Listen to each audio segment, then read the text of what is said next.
Bayangkan, sebuah kapsul waktu yang telah disegel selama 50 tahun akhirnya dibuka. Di dalamnya terdapat sejumlah gambar dan catatan tentang masa depan yang ditulis oleh anak-anak dari masa lalu. Begitu kapsul itu dibuka, kepala sekolah mulai mengeluarkan surat-surat dari dalamnya. Kemudian surat-surat tersebut dibagikan secara acak kepada para murid. Anak-anak pun mulai membuka surat mereka. Ada yang menemukan gambar roket, ada yang mendapatkan ide tentang teknologi baru, bahkan ada yang menemukan rancangan mobil terbang. Namun ketika seorang anak bernama Kostler membuka suratnya, ia justru menemukan sesuatu yang sangat aneh. Bukan gambar, bukan juga rancangan teknologi, melainkan deretan angka misterius. Kostler sama sekali tidak mengerti apa maksudnya. Karena penasaran, ia membawa kertas penuh angka tersebut pulang dan menunjukkannya kepada ayahnya. Ayahnya, Cage, adalah seorang profesor astrofisika di MIT, dan ia sangat ahli dalam urusan angka. Cage pun mulai mempelajari surat tersebut dengan serius. Ia menuliskan semua angka itu di papan, lalu mencoba menganalisisnya dengan berbagai cara. Awalnya, tidak ada satupun yang masuk akal. Namun perlahan, sebuah tanggal mulai muncul. The 11th of September, Cage merasa ada sesuatu yang tidak beres.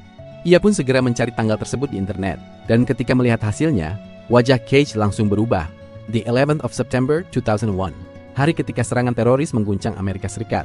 Tapi yang lebih mengerikan, bukan hanya tanggalnya yang tepat, jumlah korban tewas dalam tragedi tersebut juga tertulis dengan angka yang sama persis. Cage langsung terdiam, karena surat itu ditulis pada tahun 1959.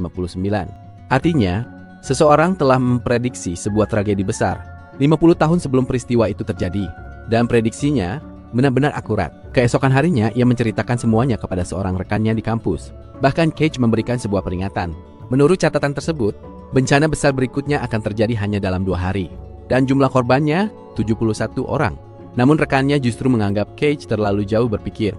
Ia menyuruh Cage pulang dan beristirahat.